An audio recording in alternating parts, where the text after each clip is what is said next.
Welcome, Swoon Nation, to The Compass, a show where we discuss today's world from a Christian perspective. I'm Kyle Clardy. And I'm Julia Reed. Today we will talk about sports injuries. Let's get started. According to the NCAA, injuries, while hopefully infrequent, are often an unavoidable part of sports participation. While most injuries can be managed with little to no disruption in sport participation and other activities of daily living, some impose a substantial physical and mental burden. For some student athletes, the psychological response to injury can trigger or unmask serious mental health issues such as depression, anxiety, disordered eating, and substance abuse or use. For a deeper look into this issue, here's Isabel Matos. The sports world has been plagued with injuries time and time again. Some of the worst, like Joe Theismann's career-ending leg break or Conor McGregor's shattering his tibia in the octagon, are hard to forget. Injuries aren't always season-ending, but can have long-lasting effects no matter the level of play. So my freshman year, first I got a concussion within the first month, and so that really sucked. Like coming right back in to college and not being able to play, that really sucked. And then I recovered from that. It took me a little bit to get back, and then I ended up suffering an ankle injury in November of that same year, and then ultimately breaking my ankle in February, which required season-ending surgery. I suffered a grade 3 ankle sprain my senior season, which is essentially almost one step from breaking into all the ligaments of my ankle, which the recovery process on that, 6 to 8 weeks to be back walking for real, not necessarily running and doing active activities. Sports injuries affect a player physically, but they also affect the players mentally. It was kind of like a why me situation. It was like I didn't know why things just happened right one after another, and it was very frustrating. Like I would get better from something and then something else would happen. So that really tore me down, and I turned away from everything that I thought was good for me. My relationship with God was not what it was supposed to be in those moments, just because I was I was kind of throwing myself a pity party. I was like, well, all this bad stuff's happening to me, and there's nothing I can do about it. So I just felt very helpless and very alone in those moments. You start questioning, is it really over? Is it a chance to maybe pursue college? Being that didn't have no film, and the amount of scholarships was lacking because everybody got the extra year back. So I'm just thinking, is it over with, or do I still have a shot? Sports injuries happen and are something we must ultimately prepare for, but hope they never occur. Athletes should take precautions to prevent sports injuries, and those who have been injured, make sure to take care of your mental health. This is Isabel Matos for MC SWU. Welcome back. I'm now joined by Coach Hewitt, who is head coach of the men's basketball team here at Southern Wesleyan. Thank you for being here today, Coach Hewitt. Thank you for having me. Yeah. How are you doing today? I'm doing well. Allergies are a bit much, but it's doing all right. That weather outside. Yeah. So how often do injuries occur on your team? Honestly, probably about a weekly basis. It happens quite often. We've had numerous guys come down with injuries, and it affects the team a lot. Yeah, well, that was my next question. How does it affect your team as a whole? You just got to roll the punches. We had a guy sit out for almost a whole season with a concussion this past year. Our leading scorer, Jamal Edmondson, he broke his foot, and so he was out for 2 or 3 weeks, and he actually kind of played through a broken foot almost the whole rest of the season. So it was wonderful to have him back, but it was really hard to push through without him. Right. Well, so what methods do you use to prevent injuries like that from happening? We stretch before every practice, every game. We stretch, try to get them loose before every game, every time we step on the floor. And actually, I do a little bit of yoga with them. Put some music on and put the lights out in the gym. And we stretch, and they seem to like it. So it's good. So how do you handle injuries that occur in game? It's one of those you gotta fly by the seat of your pants. It's something you hope it doesn't happen, but it kind of does happen sometimes, and so you just got to be able to have the rotations and be able to move on the fly. And other people at the team knows that when when people go down, you got to pick up the slack. So. Right. Yeah, so what steps do you take to help players heal from these injuries? The training staff's a big part of it. They ice after every game. They take ice baths. They wrap. They heat before games. They do all the things that the trainers tell them to do to be able to come back to action. Like I said, Jamal was out for a couple weeks, and they had him in a walking boot. And Josh Martin, our freshman point guard, he was out for a concussion, and I didn't get to see him practice for a month and a half. So, wow. But yeah, it's whatever they say to do. I have to. My team and I Right. have to do it. So, but they're great, and that's why they're the professionals. Exactly. So how do you help your players to stay on track, not only physically but spiritually during their time of healing?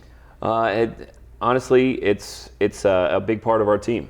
A spiritual aspect of our team is a big part of it. We have devotionals every week. I talk to each individual on a daily basis about their spiritual life, about their spiritual growth, and hopefully that's part of their lives, because it is a big part of mine. Yeah, that's awesome. Thank you so much for your insight. No problem. We'll be back. Yeah, we'll be back after the break. What if there's a place for you where your dreams and future collide with God's vision and direction, where thinking and doing go hand in hand with innovation, where servant leaders of the next generation are grown, and where your story can be written and change the course of history, where generosity is contagious, and if you catch it, you just might change the world.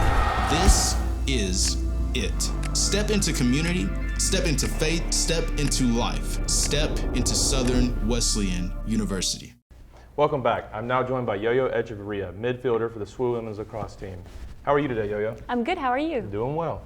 So lacrosse is a very physical sport. Have you ever been injured during your time playing lacrosse? Yes. Recently, I got a concussion actually, and I think that's the worst injury I've got. Okay. So when you had your concussion, how did you deal with that? How did that affect you mentally?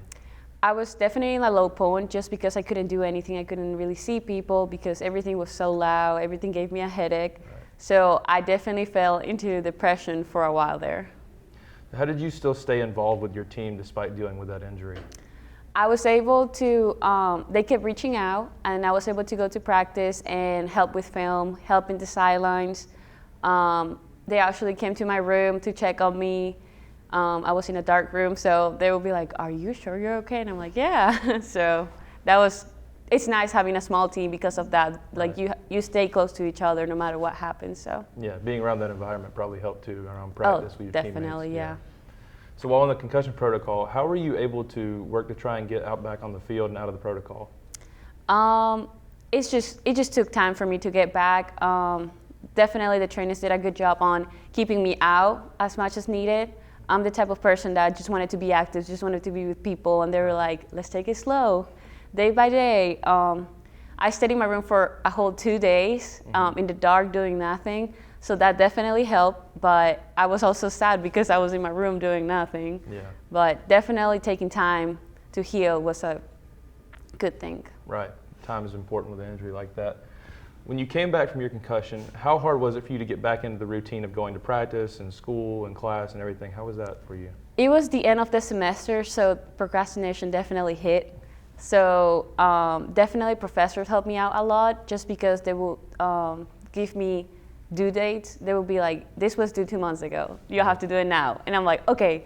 And then lacrosse-wise, my teammates definitely help a lot. They push me through everything, and I think, again, the small environment was easier to do extra work outside of practice, before practice, kind of keep going. I think it was a good experience, because it just reconnected to your team a lot, so. Right, and that builds a closer bond with you and your teammates. Oh yeah, for sure. Well, thank you so much for being here today, Yo-Yo. Thank you for having me. Yeah, we'll be right back with more after the break.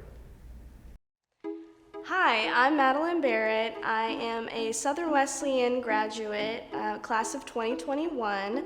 I majored in media communication in a concentration of public relation. I am currently at the reserves at Lake Huey here at the sales office.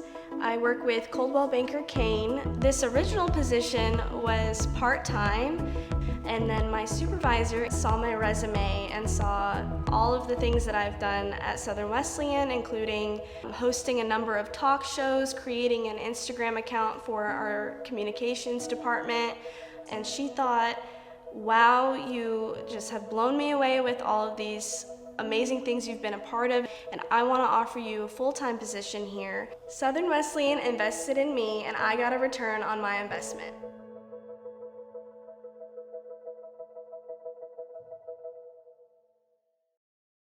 We've seen a lot today about injuries that are involved with sports and how the athletes and coaches deal with these injuries.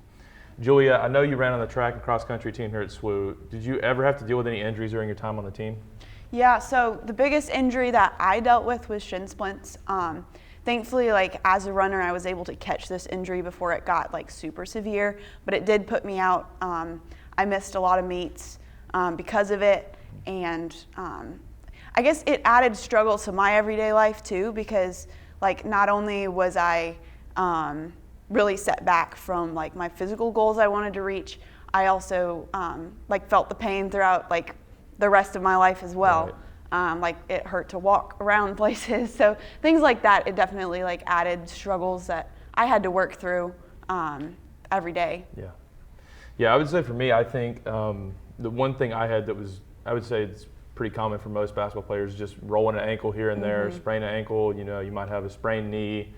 I think I rolled my ankle pretty early on in the season. It was just one of those things where you kind of grit your teeth and play through it, you know, the competitor comes out.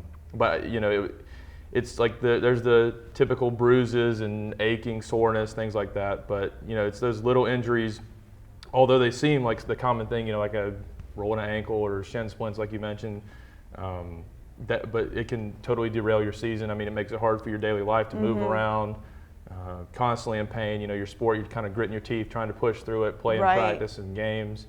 And it's tough overall. And then, you know, with the major injuries we discussed earlier, I mean, those are months of rehab, recovery. You're doing physical therapy, and then the mental aspect of it too. I mean, I couldn't imagine having something serious like that. So the little injuries I've had are pretty small compared to that. I feel the same. Yeah, thank you so much for joining us on this episode of The Compass. Join us next week as we talk about debt.